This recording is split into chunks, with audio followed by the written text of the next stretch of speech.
HSC ইংরেজি দ্বিতীয় পত্র ময়মনসিংহ বোর্ড ২০২৪ ভোকাবিওলারি চলো শুরু করি।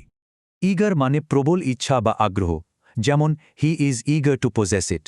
পরীক্ষায় ইগারের অ্যান্টোনিম বা বিপরীত শব্দ এলে রিলাক্টেন্ট, ইনডিফারেন্ট, আনউইলিং বা অ্যাপেথেটিক লিখতে পারো। প্রুভ অর্থ প্রমাণ করা বা সত্য দেখানো। খেয়াল করো, this does not prove false. এগুলো নোট করে নাও। প্রুভের সিনোনিম হল ডেমনস্ট্রেট, কনফার্ম, ভেরিফাই এবং এস্টাবলিশ। ওভারকাম মানে কোনো বাধা সফলভাবে পার হওয়া, যেমন she will overcome many difficulties. ওভারকামের এই সিনোনিমগুলো মুখস্থ রাখবে। কনকার, সারমাউন্ট, ডিফিট আর ওভারপাওয়ার একদম ভুলবে না। ভ্যালিউ মানে কোনো কিছুর গুরুত্ব বা মূল্য। সেন্টেন্সটা দেখো, it has high intrinsic value. Table থেকে ভ্যালুয়ের সিনোনিমগুলো শিখে নাও: ওয়ার্থ, ইম্পর্টেন্স, সিগনিফিক্যান্স এবং ম্যারিট।